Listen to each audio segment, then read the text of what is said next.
صدیق رضی اللہ تعالیٰ عنہ ہمارے نبی پاک صلی اللہ علیہ وسلم سے 2.5 سال چھوٹے تھے، عمر میں 2.5 سال چھوٹے تھے، اور بچپن کے ہمارے نبی پاک کے جو بچپن کے دوست تھے وہ ابو بکر صدیق، بچپن سے، کیونکہ عمروں کا فرق جو 2.5 سال کا تھا تو 2.5 سال کے فرق ہوتا ہے، جو بچہ ہم عمری ہوتا ہے، تو بچپن کی دوستی چلی آ رہی تھی اور کب تک چلتی رہی، اینڈ تک چلی۔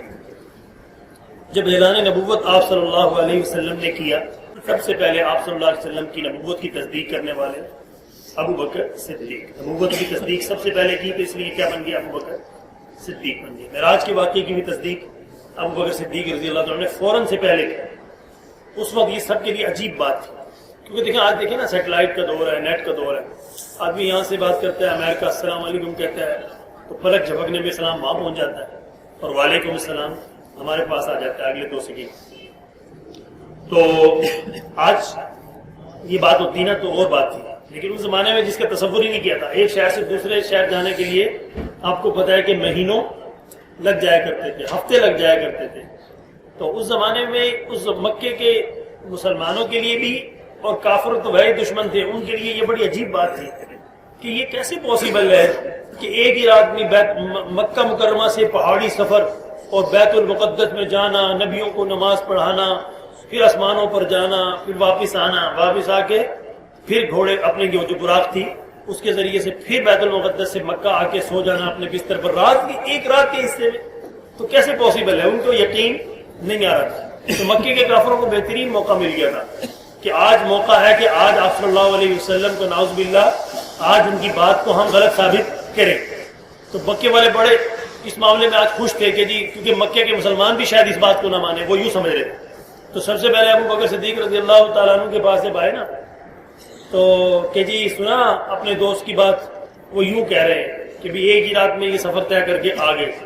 تو ابو بکر صدیق رضی اللہ تعالیٰ عنہ نے کہا کون کہہ رہے ہیں؟ انہوں نے کہا جی تمہارے دوست محمد کہہ رہے ہیں صلی اللہ علیہ وسلم، بڑے فخر سے کہا مکے کے سرداروں نے۔ تو آپ صلی اللہ علیہ وسلم نے جب یہ فرما دی بات تو ابو بکر صدیق رضی اللہ تعالیٰ عنہ کہنے لگے، پھر کہنے لگے بالکل سچ فرما رہے، بالکل جو کہہ رہے ہیں وہ حق ہے، سچ ہے، بالکل جو وہ کہہ رہے ہیں کہ وہی ٹھیک ہے، اور ایسے ہو سکتا ہے، کوئی مشکل نہیں ہے۔ تو جبرائیل علیہ السلام کہنے لگے ہم جب یہ مان لیتے ہیں کہ پلک جھپکنے میں جبرائیل آئے اور گئے تو ہمارے نبی کی پرواز تو ان سے زیادہ ہے، تو ان کے لیے کیا مشکل ہے؟ تو انہوں نے فوراً تصدیق کر کے سارے مکے والوں کو جھوٹا ثابت، ان کی تکذیب کر دی اور نبی پاک صلی اللہ علیہ وسلم کی تصدیق کر دی۔ فرمایا کہ اس معراج کے واقعے کی باقی مسلمان بھی سن کے نا حیران اور پریشان تھے۔ ابو بکر صدیق نے سب کا ایمان بچا دیا۔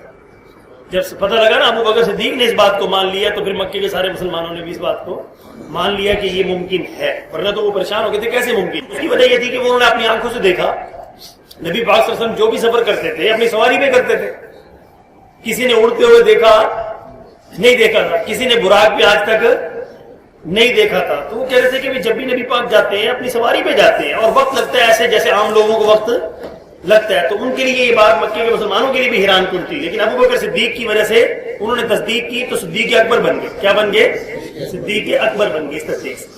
تو میں نے آپ کو عرض کیا کہ بچپن کے دوست تھے۔ اعلان نبوت جب آپ صلی اللہ علیہ وسلم نے کیا، 4 لوگ ہیں جو پہلے دن ایمان لائے۔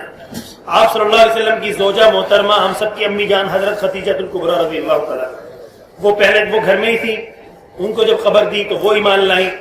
اور اسی طرح آپ صلی اللہ علیہ وسلم کے غلام تھے زید، وہ گھر میں آپ صلی اللہ علیہ وسلم کے غلام تھے، ان کو بتایا کہ میں اللہ کا نبی ہوں، تو انہوں نے یہ قبول کیا۔ حضرت علی آپ صلی اللہ علیہ وسلم کی پرورش میں تھے، حضرت علی کو آپ صلی اللہ علیہ وسلم نے اپنے گھر میں رکھا ہوا ہے، بچپن سے ہی پرورش ہمارے نبی کر رہے تھے ان کی، تو ان کو اسلام پیش کیا، انہوں نے بھی قبول فرمایا۔ اب بہر کے جو لوگ تھے نا جی، بہر جو مسلمان تو ابھی سمجھ لو سٹارٹ ہونے لگے، جو بہر جو نبی پاک صلی اللہ علیہ وسلم کے مکے کے لوگ تھے، ان میں جو ابو بکر صدیق کو اسلام پیش کیا تو انہوں نے سب سے پہلے اسلام قبول فرمایا، اور قبول کر کے پوچھا یا رسول اللہ اب ہماری ڈیوٹی کیا، اب میرے لیے کیا ہوگا؟ میں آپ صلی اللہ علیہ وسلم نے شاہ فرمایا اب لوگوں کو میری نبوت کا تعارف کراؤ، لوگوں کو بتاؤ کہ میں اللہ کا نبی ہوں۔ پیارے نبی پاک صلی اللہ علیہ وسلم کی جب یہ اعلان نبوت کی خبر سن کر ابو بکر صدیق گئے اور شام کو 6 آدمی اسلام میں داخل کر کے ان کو اس بات پہ آمادہ کر دیا۔ تو اللہ کا شکر ہے کہ اب یہ سلسلہ شروع مسلمانوں لوگ ہونے لگے، اور مکے کے کافروں کے لیے سب سے عجیب حیران کن چیز تھی کہ بھئی یہ کیا، ان کو تو تصور ہی نہیں تھا نبی کیا ہوتا ہے، وہ تو بتوں کی پوجا کرتے تھے، انہوں نے کعبہ کے اندر بت رکھے ہوئے تھے، سارا کعبہ جو ہے بتوں سے پور تھا، اتنے تو یقین مانے، اتنے ہندوستان کا آپ چکر لگائیں، کسی ہندو کے مندر میں اتنے بت نہیں ہیں جتنے انہوں نے کعبہ میں رکھے ہوئے ہیں، مکے کے کعبہ 360 بت، اندر بھی مورتیاں جیسے کسی مندر میں نہیں جاتے، خانہ کعبہ مندر کا منظر پیش کرتا تھا، بیچ میں بڑا بت لات عزا منات، یہ ترتیب سے، پھر چھوٹے بت، بارش کا بت، فلاں کا بت، ہر حاجت کا ایک الگ بت رکھا ہوا، پھر کعبہ کی دیواروں کے اوپر بت میناروں کی طرح نا یہ مورتیاں سجائی تھی، یعنی کہ دور سے دیکھنے والے کو لگتا ہی نہیں تھا کہ یہ کعبہ خدا کا گھر ہے۔ 360 بت کے لفظ آتے ہیں، 360 تعداد ہوتی ہے بھائی، 360 بت کعبہ میں رکھے ہوئے تھے، تو ان کے لیے تو یہ بڑی حیران کن بات تھی کہ اللہ کا نبی مان لیں ہم۔ وہ کہتے تھے کہ یہ کیا، ہماری آنکھوں کے سامنے انہوں نے بچپن گزارا، ہماری آنکھوں کے سامنے جوانی گزری، 40 سال کے بعد کہہ دیا جی میں اللہ کا نبی ہوں، یہ کیسے ہو سکتا ہے؟ وہ مان نہیں رہے۔ پھر آپ صلی اللہ علیہ وسلم کی بات کیا تھی؟ فرمایا کہ تم یہ بت 360 جن کی آج تک تم پوجا کرتے آ رہے ہو، تمہارے بڑے بھی پوجا کرتے آ رہے ہیں، یہ سب مٹی کا ڈھیر ہے، کچھ بھی نہیں ہے، یہ عبادت کے لائق نہیں ہے، عبادت کے لائق صرف اللہ رب العزت کی ذات ہے۔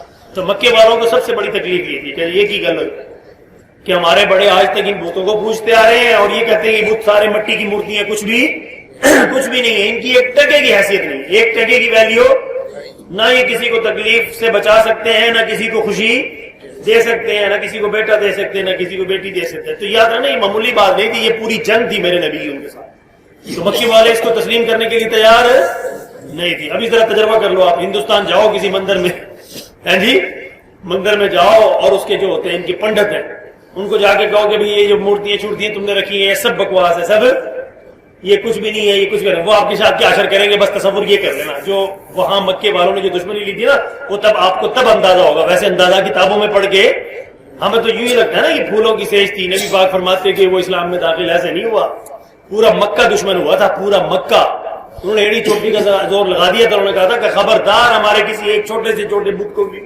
کچھ کا ہاتھ لگانے کی اجازت نہیں ہوگی، یہ ہوگا وہ ہوگا، پوری جنگ لڑنی تھی میرے نبی نے صاحب۔ یہ آپ کو پتہ ہے کہ سارا کعبہ بتوں سے پاک کروانا تھا، یہ واحد ابو بکر صدیق تھے۔ اس وقت میں آپ کو بتا دوں آپ صلی اللہ علیہ وسلم کی عمر 40 سال تھی جب اعلان نبوت کیا، ابو بکر صدیق کی عمر کتنی تھی؟ 37.5 سال۔ کتنی ہم عمر تھے، حضرت علی اس وقت بہت چھوٹے بچے تھے، حضرت علی اس وقت نابالغ چھوٹے بچے تھے گھر کے اندر۔ تو آپ صلی اللہ علیہ وسلم کے ساتھ اس محنت میں مکے والوں سے جو روزانہ ٹکر ہوتی تھی، وہ ساتھ کون ہوتے؟ ابو بکر صدیق ہوتے تھے۔ روز مکے والوں سے پھڈا ہوتا تھا، کیا ہوتا تھا؟ روز مکے والوں سے یہ پھڈا چل رہا تھا۔ تو خیر اللہ رب العزت نے پھر جب حکم دیا کہ اے میرے محبوب آپ کھڑے ہو کے ان کے سامنے کھلم کھلا تبلیغ کریں، پہلے تو خفیہ آرڈر تھا، خفیہ کریں، پھر آپ صلی اللہ علیہ وسلم نے جب فرمایا ابو بکر آج میں مکے والوں کے سامنے کھلم کھلا آج بیان کروں، تو ابو بکر صدیق رضی اللہ تعالیٰ عنہ کی دشمنی عداوت جانتے تھے، کہا یا رسول اللہ یہ کام مجھے دے دیں آپ، کیونکہ مجھے پتا ہے یہ ظالم بہت دشمن ہے اور آپ کے ساتھ اچھا نہیں کریں گے۔ اگر آپ نے ان کے بیچ میں کھڑے ہو کر کہا کہ یہ بت بکواس ہے، کچھ بھی کرنے کے قابل نہیں ہے، میرا اللہ سب کچھ کرنے والا ہے، اسی کی عبادت کی جائے گی، کسی اور کوئی عبادت کے لائق نہیں، تو یہ سب آپ کے ساتھ بہت زیادتی کریں گے، یا رسول اللہ یہ ڈیوٹی مجھے دے تاکہ جو ہوگا میں سہ لوں اپنے اوپر۔ تو ابو بکر صدیق رضی اللہ تعالیٰ نے خود یہ مانگی، یا رسول اللہ یہ والا خطبہ جو آپ نے پڑھنا ہے مجھے پڑھنا ہے۔ پھر وہی ہوا جس کا ڈر تھا، آپ سے میں پرمیشن دے دی ابو بکر جو میں نے ان مکے والوں سے کہنا تھا آج تم کہو۔ جب ابو بکر صدیق نے کعبہ میں آ کر کعبہ کے سامنے سارے مکے کے سردار اور کافر ہیں ان کے سامنے بیچ میں کھڑے ہو کر کلمہ توحید کہا، اور وہ جو خطبہ پڑھا اسلام کا پہلا خطبہ ہے جو ابو بکر صدیق نے پڑھا، سب سے پہلا خطبہ، اور وہ خود نبی پاک سے مانگا تھا کہ یا رسول اللہ مجھے دے دے، کیونکہ مجھے پتا تھا آگے والے ظلم بہت کریں گے۔ تو جو خطبہ پڑھنے کی دیر تھی، جو مکے والوں نے ابو بکر صدیق کا حشر کیا اللہ کی بات، اتنا مارا اتنا مارا۔ اور یہ آپ بتا دوں آپ کو ابو بکر صدیق مکے میں کیا حیثیت رکھتے تھے پتا ہے؟ پورے مکے کے قاضی تھے، چیف جسٹس تھے۔ اسلام لانے سے پہلے سارے مکے میں سب سے آخری فیصلہ جو تھا ابو بکر صدیق کا اسٹیمپ لگتی تھی، پھر وہ فیصلہ یعنی کہ وہ باقی یہاں قابل قبول، یعنی سب سے مکے میں قابل رسپیکٹ لوگوں میں تھے۔ اور لیکن جب نبی پاک کی جو دیا ہوا فرمان آگے پڑھ کر سنایا تو اتنی مار کھائی ہے جس کی کوئی حد، سارا مکہ ٹوٹ پڑا اور بے ہوش ہوئے اور بے ہوش رہے۔ خیر اللہ کی شان، ایک موقع ایسا نہیں ہوا، پھر کئی موقعوں پر نبی پاک تبلیغ کے لیے نکلتے، کافر ان کو آپ صلی اللہ علیہ وسلم کو گھیرے میں ڈالتے تو یہ ان کے درمیان میں گھستے، ہاں جی۔ اور ایک دفعہ تو کئی دفعہ ایسے واقعات ہیں، آپ صلی اللہ علیہ وسلم کے کافر جب درپے ہوئے گلے میں، آپ کو پتا ہے کہ اپنا انہوں نے پٹکا ڈالا اور اس کو بل دینے، اچانک ابو بکر صدیق سامنے سے نظر پڑی اور دوڑے اور ان کافروں پر ٹوٹ پڑے. آپ وہ آپ صلی اللہ علیہ وسلم کو چھوڑ کر سارے کافر آپ حضرت ابو بکر صدیق پہ ٹوٹ پڑے. اتنا مارا پاؤں میں کچلا. پچھلے دن آپ نے ویڈیوز دیکھی ہوں گی جو کوئی اس علاقے کے اندر باول نگر کے علاقے میں کوئی گاؤں میں ڈکیت پکڑے گئے, وہ ڈکیتوں کی فائرنگ سے 2 بندے قتل ہو گئے تھے, شہید ہو گئے تھے. تو گاؤں والوں نے ان کو گھیرا ڈال دیا اور بے دردی سے وہ ویڈیو سامنے آئی. بے دردی سے جو جس کے ہاتھ میں آ رہا ہے وہ مار رہا ہے, پاؤں ٹھڈے لگ رہے ہیں. تو ابو بکر سے حدیث میں لکھا ہوا ہے حضرت ابو بکر صدیق رضی اللہ تعالیٰ انہوں نے اتنا مارا, پاؤں میں مار مار کے ٹھوکریں ان کے چہرے پر کچل کچل کے ان کا چہرہ مس کر دیا تھا. لہو لہان خونم خون, اور بچنے کی امید نہیں تھی. یہ ابو بکر صدیق, یہ کہنا میرے عزیز دوستو, آپ کو میرے اور یہ کہنا, میری تقریر کرنا بھی آسان, آپ کا سننا بھی آسان, لیکن جس پر بیت رہی ہے اس کو پوچھ کے دیکھو. اور کیوں بیت رہی ہے؟ ارب پتی آدمی تھے ابو بکر صدیق, مکے کے رئیس ترین امیر ترین لوگوں میں شمار تھا, بہت بڑے تاجر تھے, ارب پتی آدمی ہے, قابل عزت ہے. مکے میں آخری چیف جسٹس کا فیصلہ ان کا ہوتا تھا, مکے کے چیف جسٹس تھے. اور آج لوگوں کے ہاتھوں ہر آرے غیرہ نتو خیرہ پاؤں سے کچل رہا ہے, مکے ٹھڈے مار رہا ہے. برداشت کے لیے کہہ رہے ہیں کہ اپنے محبوب کی خاطر. پھر اتنا انہوں نے جب مارا تو مار کے جب بے ہوش ہو گئے تو وہ اپنے طور پر ختم کر کے چلے گئے. پھر ان کے قبیلے کے لوگ جو ابو بکر صدیق کے اس زمانے میں جیسے آج قومیں ہوتی ہیں, تو ان کے قبیلے کے لوگوں کو پتہ لگا تو ان کو بھی دکھ آیا, حالانکہ کافر تھے. کافر ہونے کے بعد بھی دکھ آیا, اور ابو بکر صدیق رضی اللہ تعالیٰ عنہ کو اٹھا کے ابو بکر صدیق کے گھر پہنچایا. صاف لکھا حدیث میں کسی کو ان کے بچنے کی امید نہیں تھی. اور ان مکے کے جو کافر, وہ جو ابو بکر صدیق کے قبیلے کے لوگ تھے, انہوں نے کھڑے ہو کے اعلان بھی کر دیا کہ اگر آج ابو بکر صدیق فوت ہو گئے تو ہم ان کا بدلہ ضرور لیں گے. اگرچہ کافر تھے لیکن وہ خاندانی دشمنی کی وجہ سے کہنے لگے کہ ہمارے قبیلے کا بندہ انہوں نے اتنے بے دردی سے مارا ہے, اور جو اس میں ملوث تھا ہم ان سے اس معاملے میں لڑائی جنگ ضرور کریں گے. اور حتیٰ کہ اسی کنڈیشن میں صبح سے شام ہو گئی بے ہوشی کے عالم میں. شام کو جب ہوش آیا, کیونکہ بیان کرنے کی بندہ ہمت ختم ہو جاتی ہے. شام کو ہوش آیا, آنکھ کھلی, سانس بحال ہوئی, دیکھا کہ میں کہاں ہوں, سامنے ماں کو دیکھا. ماں فوراً پیالہ لے کے آگے بڑھی, بیٹا پانی پی. سارے دن کی بے ہوشی, زخموں سے چور, مرم پٹی چل رہی ہے سارا دن. اور قبیلے کے لوگ ابھی سر پہ کھڑے ہیں, ان کے خاندان کے جو کافر لوگ قبیلے کے تھے وہ سر پہ کھڑے ہیں کہ بھی بچتے ہیں, اگر بچ گئے تو ان کو بچنے کی امید نہیں تھی. وہ کہتے ہیں مر گئے تو تدفین کر دیں گے, پھر ہم بدلہ بھی لیں گے. وہ اس پلان کے ساتھ کھڑے. جب ہوش دیکھا کہ گھر میں لوگوں کو دیکھا, کہا کہ میں کہاں ہوں, نے کہا جی آپ گھر میں, اور یوں معاملہ. آنکھ کھلتے کہا کہ فوراً سوال کیا, میرے محبوب محمد صلی اللہ علیہ وسلم کہاں ہیں, کس حال, کیونکہ وہ تو ان کے ساتھ کھڑے تھے جب وہ کافر ان پہ حملہ کر رہے تھے. اب ان کو اپنی جان کی نہیں, ان کی فکر ہے, پتہ نہیں ان کے ساتھ کیا بیتی ہے. تو قبیلے کے لوگوں نے کہا کہ بھائی وہ تو بالکل ٹھیک ٹھاک ہیں, وہ صحیح سلامت ہیں, اور باقی آپ اپنا نا اپنی فکر کرو. اب مکے کے جو کافر جو ان کے رشتے دار تھے تانے دینے لگے, وہ کہنے لگے ساری عزت ان کی وجہ سے کھو رہے ہو. تمہارے پاس کس چیز کی کمی تھی؟ دولت کی کمی تھی, عزت کی کمی تھی, کوئی تمہارے پاس کیا کمی تھی؟ انہی کا نام اب بھی لے رہے ہو جن کی وجہ سے تمہارا حال ہوا.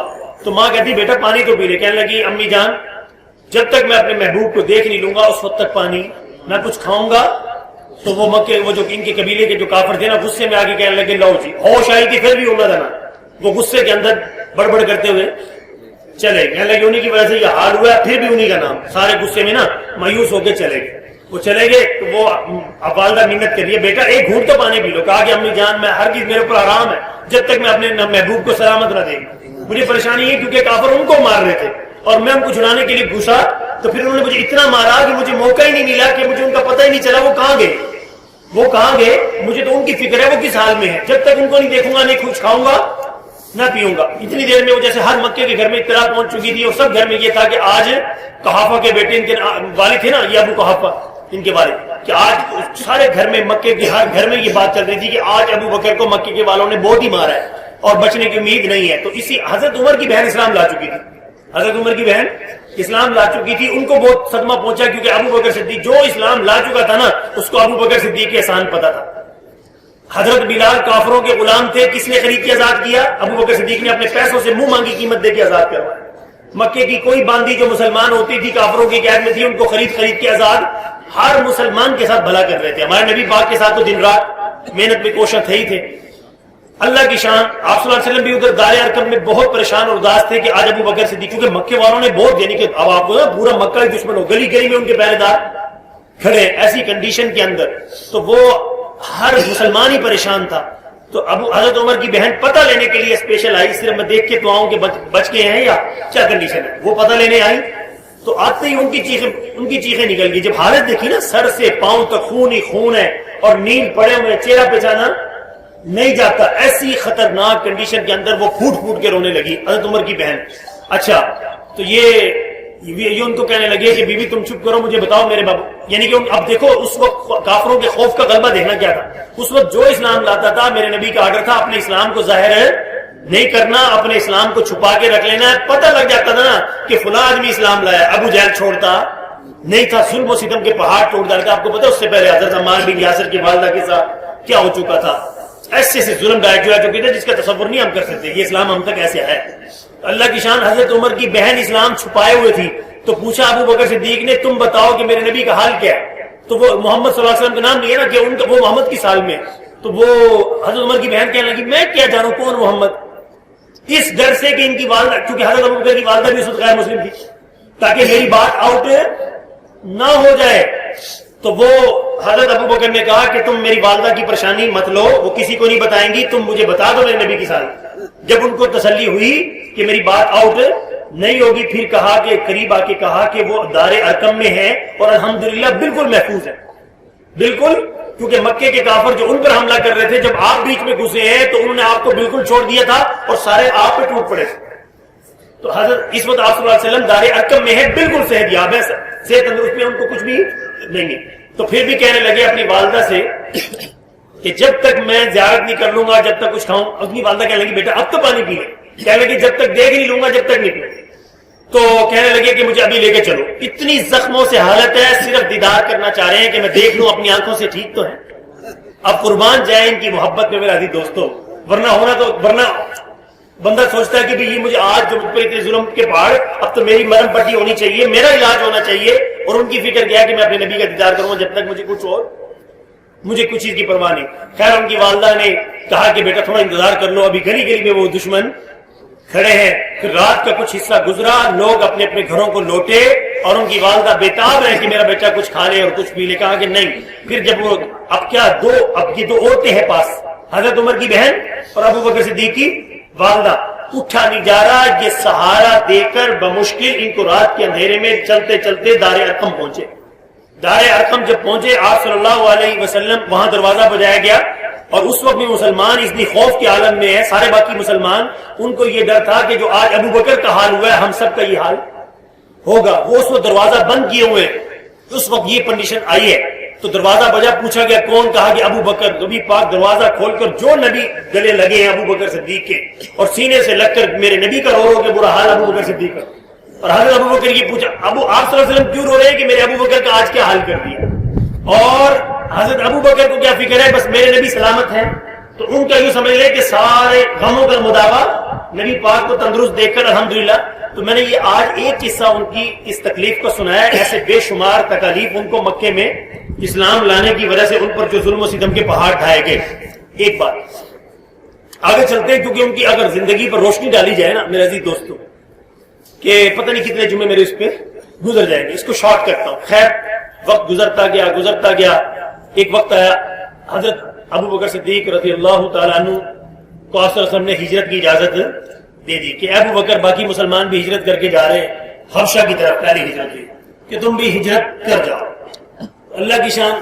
خیر وہ انہوں نے پہلی ہجرت کی, راستے میں ایک سردار ملا, کافر سردار تھا. کہا ابو بکر کہاں چل دیے. کہا کہ تم دیکھتے نہیں مکے والوں نے دشمنی مول لے رکھی ہے اور ہمارے نبی جو بھی اسلام لا رہے ہیں اس کو یہاں سے حبشہ بھیج رہے ہیں. تو اللہ کی شان تو ہوا یوں, وہ کہنے لگا کہ یار تم جیسا آدمی مکے میں اتنا عزیز عقل سمجھدار سمجھ بوجھ کا آدمی پورے مکے میں تمہارے علاوہ اور کوئی ہے نہیں, اور تمہارا یوں چلے جانا مکے والوں کے لیے خیر کی بات نہیں ہے. میں تمہیں اپنی امان دے کے واپس لاتا ہوں. وہ اپنی امان, اس میں بھی ہوتا تھا کسی نے اگر بڑے سردار نے امان دے دیا نا, پھر دوسرا آدمی ہاتھ نہیں لگا سکتا تھا. خیر وہ امان دے کر واپس لائے, یا وہ اگلی الگ بات ہے. پھر کچھ کہنے لگے کہ نہیں میں نا اسلام قبول کر کے کسی کافر کی امان میں رہنا پسند نہیں کرتا. اللہ کی شان. وقت گزرتا گیا, ہجرت کی باری آ, نبی پاک صلی اللہ علیہ وسلم نے خود ہجرت کا ارادہ فرمایا, مدینہ طیبہ کی ہجرت. اس وقت آپ صلی اللہ علیہ وسلم نے حضرت ابو بکر سے پہلے پلان کر رکھا تھا. حضرت ابو بکر صدیق رضی اللہ تعالیٰ عنہ نے 2 اسپیشل سواریاں اس کام کے لیے تیار کر رکھی تھی. پورا گھرانہ میں آپ کو بتا دوں کہ اس سب کو پتا تھا کہ اب یہ ہجرت ہونی ہے. حضرت ابوبکر صدیق کی بیٹی اسما اور حضرت عائشہ رضی اللہ تعالی عنہا اور ان کے بیٹے, تو یہ سب خدمت کے لیے پہلے سے تیار ہیں. آپ صلی اللہ علیہ وسلم آج کی رات ہجرت کرنی ہے اور ابوبکر صدیق رضی اللہ تعالیٰ عنہ کو ساتھ. دیکھو نا, جب گھر سے نکلے حضرت علی کو بستر پہ سلایا اور سیدھے خود کہاں گئے, بلایا نہیں اپنے گھر, اور کہاں سیدھے ابوبکر صدیق کے گھر گئے اور ان کو ابوبکر صدیق کو ساتھ لیا اور ساتھ لے کر سفر شروع کر دیا. اور یہ سفر اتنا خوفناک تھا, آپ کو پتا ہے کہ اس رات اس سے ایک دن پہلے کیا طے ہو گیا تھا, پتا ہے آپ کو؟ آپ صلی اللہ علیہ وسلم کی ہجرت مدینہ سے ایک رات پہلے دار الندوہ مکے کے اندر ان کا ایک پارلیمنٹ کا جو یہ ہوتا ہے جیسے پارلیمنٹ ہوتی ہے, ان کا ایک بہت بڑا یہ گھر تھا وقف, جس میں ان کے بیٹھ کے پنچایت جرگہ ہوا کرتا تھا.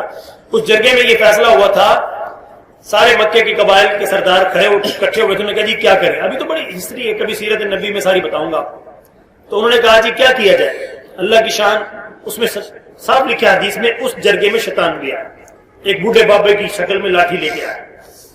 سردار بلائے ہوئے تھے ابو جہل نے, اور آج مشورہ کرنا تھا کہ محمد صلی اللہ علیہ وسلم کا کیا حال کریں, کہ بھئی یہ جو اسلام لاتے تھے وہ اب یہ پہلے ہم ان کو مارا کرتے تھے واپس مذہب میں واپس لوٹانے کے لیے, اور آج یہ سارے مکہ چھوڑ کے جا رہے ہیں, کوئی حبشہ چلے گئے, کچھ مدینہ چلے گئے, بہت اللہ قلیل پیچھے مسلمان رہ گئے, وہ پیارے نبی نے مدینہ بھیج دیے. تو آپ صلی اللہ علیہ وسلم, اب ہم کو نہیں پتا کہ نبی پاک بھی خود جانے والے ہیں, تو انہوں نے فیصلہ کر لیا کہ آج رات کیا کیا جائے. سب نے رائے دی. اب ڈر بھی تھا, آسان کام بھی نہیں تھا. پہلے کہنے لگے جی جلا وطن کر دو, کہنے لگے جی جلا وطن کر دیے, وہاں جا کے تبلیغ کریں گے اور لوگوں کو, اب ان کو تو پتا ہے جو قرآن سنتا ہے وہ اسلام لے آتا ہے, انہوں نے کہا تو کام خراب ہو جائے گا.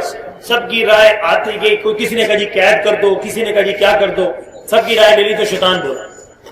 پہلے ایک بندے نے رائے دی جی قتل کر دو, انہوں نے کہا جی قتل کریں گے, بنو ہاشم سے دشمنی کون بول لے گا, ہر کوئی ڈرتا تھا. پھر اب ان کو قتل کیا تو ہم بھی قتل ہوں گے پھر بدلے میں. سردار یہ رائے دیتے ہوئے بھی ڈر رہے تھے. شیطان جو بڈھے کی شکل میں آیا تھا, صاحب لکھا ہوا حدیث کے اندر, اس نے کہا جی سب کی رائے لے کے کہا جی اب میری رائے سنو. اس رائے بڑی کمینے نے, شیطان نے بڑی ظالم رائے دی. کہنے لگا یوں کرو, تم گھبراؤ نہیں ان کے قتل سے, تم ایسا کرو اپنے جتنے بھی قبیلوں والے سردار بیٹھے ہو, ہر سردار اپنے قبیلے کا ایک بہادر جوان دے, بہادر تگڑا جوان. 100 قبیلوں کے سردار اپنے جو 100 جوان دو, اور 100 جوان مل کر محمد صلی اللہ علیہ وسلم کے گھر کو گھیر لو, اور سارے 100 کے 100 مل کر حملہ کر دو. جب 100 کے 100 مل کر تلواریں چلائیں گے تو بنو ہاشم 100 قبیلوں سے کیسے لڑیں گے, آسان کام نہیں ہے 100 قوموں سے لڑنا, 100 قبیلوں سے لڑنا. تو ابو جہل نے کہا ایک گڈ رائے, سب سے اچھی رائے تیری ہے. یہ سب سے ساروں نے کہا جی بالکل یس, یہ رائے یس ہے, بالکل یس, فیصلہ کرو. تو ابو جہل نے فیصلہ سنا دیا, کل ہر آدمی, ہر قبیلے والا سردار اپنے یہاں کے ایک نوجوان دے گا, تلوار تیز کر کے آئے گا, ہم محمد صلی اللہ علیہ وسلم کا گھر بتائیں گے, سب نے مل کے رات کے اندھیرے میں گھر پہ حملہ دھاوا بول دینا, حملہ کر دینا, ان کو سوتے میں قتل کر دینا. اور پھر ساتھ یہ بھی تیاری کری, اس زمانے میں ایک قتل کی دیت کتنی تھی, 100, ایک قتل کی دیت کتنی تھی, 100 اونٹ. اور ساتھ یہ بھی کہہ دیا, شیطان نے رائے دی, اس نے کہا اور اگلا کام 2 ہی ہوتے ہیں, قتل کا بدلہ قتل ہوتا ہے یا 100 اونٹ اس کی دیت ہوتی ہے. تو انہوں نے کہا جی قتل کے بدلے میں 100 بندے تو قتل ہو نہیں سکیں گے, اور لہذا تم کرنا ہر قبیلے والا ایک اونٹ دو تو جان چھڑاؤ, 100 اونٹ دے دینا, تمہاری کیا ہو جائے گی, جان چھوٹ دے گی. اللہ کی شان وہ فیصلہ ہو گیا, ہر قبیلے والا ایک نوجوان بھی دے دیا, اور ہر گھر میں 100 اونٹ, ہر گھر میں ایک اونٹ تیار کر لیا کہ صبح بنو ہاشم کہیں گے جی قتل کی دیت دو, تو ہم 100 اونٹ, ہر قبیلے کے لیے آسان ہے ایک اونٹ دینا, 100 اونٹ دے کے جان چھڑا لیں گے. اللہ کی شان پلاننگ ہوگی. اگلی رات انہوں نے آپ صلی اللہ علیہ وسلم کے گھر کا گھیراؤ کیا, ہاں جی, اور اللہ کی شان وہی رات میرے نبی کی ہجرت کی رات تھی. آپ صلی اللہ علیہ وسلم حضرت علی کو گھر میں کیونکہ ہوا کرتے تھے, کہا کہ نبی پاک نے اپنے گھر میں حضرت علی کو رکھا ہوا تھا, اپنے خود ہی پرورش کرتے تھے, کہا کہ علی تو آج میرے بستر پہ سو, اور صبح یہ جو میں نے اچھا دیکھو جو آج قتل کرنے آئے ہوئے انہی کی امانتیں میرے نبی کے گھر پڑی گا رحمت للعالمین. کہا کہ اب دیکھو قربان جائے, میرے نبی کی تعلیم دیکھو, ان کی زندگی دیکھو. کہا کہ علی جس کی امانت ہے اس کا نام اس پر لکھا ہوا ہے کہ میں رات ہجرت کر کے جا رہا ہوں ابوبکر صدیق کے ساتھ, اور تم کل ایسا کرنا جن جن لوگوں کی امانتیں پڑی ہیں ان کو امانتیں ان کو پہنچا کر تم بھی مدینے آ جاؤ. تو پیارے نبی حضرت علی پریشان, یا رسول اللہ 100 کافر کھڑے ہوئے تلواریں لے کر, اب کیسے جائیں گے. کہا کہ تم پریشان نہ ہو, تم سو جاؤ, میرا کام.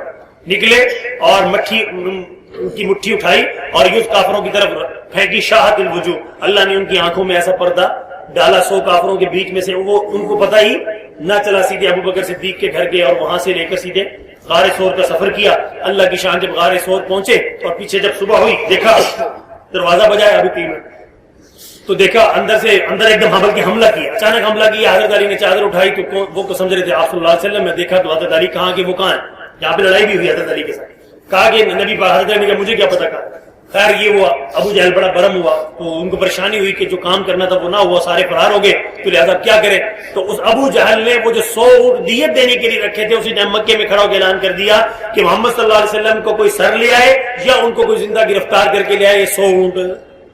اب مکے کے کافر 100 اونٹوں کی لالچ میں جو دوڑے ہیں نا ہر طرف، مدینے کی طرف بھی، کیونکہ ان کو تو پتا تھا باقی مسلمان مدینے کے، تو ہر راستے میں دوڑے ہیں، کرتے کرتے تلاش کرتے کرتے غار ثور تک بھی ہے، غار ثور پہ پہنچے تو اس وقت اللہ رب العزت نے غار میں ان کی کیا کری، حفاظت فرمائی، مکڑی نے تن دیا جالا، کبوتر بول پڑے نا جی وہ شاعر کہتا ہے، تو اللہ کی شان، وہ وہاں تک جب غار کے دہانے پر آگے اور نظر بھی پڑ گئی، ان کے پاؤں نظر آنے لگے، اللہ نے وہاں تک پہنچا کر اپنی حفاظت کر کے، ان کی حفاظت کر کے دکھائی، اور پھر وہاں سے وہ ناکام واپس لوٹے۔ 3 دن یا عرصہ یہ رات کہ رات کے اندھیرے میں حضرت ابو بکر صدیق رضی اللہ تعالیٰ عنہ کے بیٹے، اور وہ کیا کرتے، کھانا بنا کر گھر سے تازہ کھانا لے کر غار میں پہنچاتے رہے۔ اللہ کی شان جب وہ ہوا نا کہ جب آگے سفر طے ہوا تو ان کی بیٹی ہے حضرت اسما رضی اللہ عنہ، وہ سامان جو اس وقت حضرت ابو بکر صدیق جو مکے میں سارا مال خرچ کیا نبی پاک پر، جو بچا تھا وہ ہجرت کے لیے نبی کے ساتھ چل پڑے، کیونکہ میرے نبی کو کوئی تنگی پیش نہ آئے، اور ان کے بوڑھے باپ اس وقت نابینا تھے، اپنی بیٹیوں کہنے لگے تمہارے ابا نے تمہارے ساتھ اچھا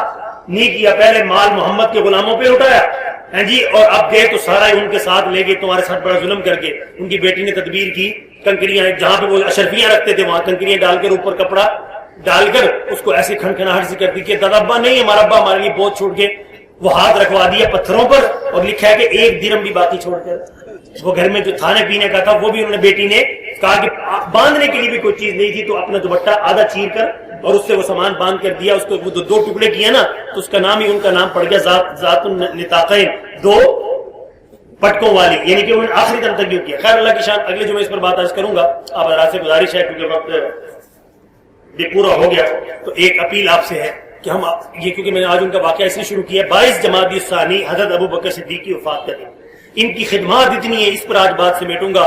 آپ صلی اللہ علیہ وسلم ارشاد فرمایا آخری خطبے میں جب دنیا سے جانے لگے، فرمایا کہ جس نے ہمارے ساتھ کوئی بھلائی کی، پیارے نبی نے فرمایا میں نے اس کا بدلہ اس کو دے دیا، فرمایا کہ یہ مگر ابو بکر، سامنے بیٹھے تھے بیان میں کہ یہ ابو بکر، اس کے احسانات پیارے نبی نے فرمایا کہ ہم پر اتنے ہیں، ان کا بدلہ قیامت کے دن اللہ سے ہی دلوا سکتا ہوں، دنیا میں حق ادا، پیارے نبی نے فرمایا دنیا میں اس کے احسانات کا بدلہ ہو ہی نہیں سکتا۔ اور پیارے نبی نے باخت میں فرما دیا جب لوگوں کو آخری خطبے تھے، فرمایا کہ جس کے، کیونکہ مسجد نبی تھی اور گھروں میں چاروں طرف یعنی گھر تھے اس کے جو اطراف میں، اور پیارے نبی نے فرمایا کہ جس کا میرے جانے کے بعد کسی کی کھڑکی مسجد میں کھلی نہ رہے، بس ابو بکر کا دروازہ مسجد میں کھلا ہوا ہونا چاہیے۔ اور اپنے بعد وصیت کر گئے تھے، اب زندگی میں وصیت تو کر گئے تھے، زندگی میں وصیت کی کہ آخری ایام آئے تو آپ نے فرمایا ابو بکر کو کہو کہ میرے مصلے پہ نماز پڑھائے۔ آپ صلی اللہ علیہ وسلم کی زندگی میں بیماری کے ایام میں جو نمازیں ہیں وہ ابو بکر صدیق آپ صلی اللہ علیہ وسلم نے ان سے پڑھوائی ہیں، اور جاتے ہوئے گویا کہ ان کو مصلی سپرد کر گئے۔ لیکن اگلے جو واقعات ہیں ان کی جنگوں کے واقعات، اور جگر انشاءاللہ زندگی رہی تو اگلے جمعے آپ حضرات سے گزارش ہے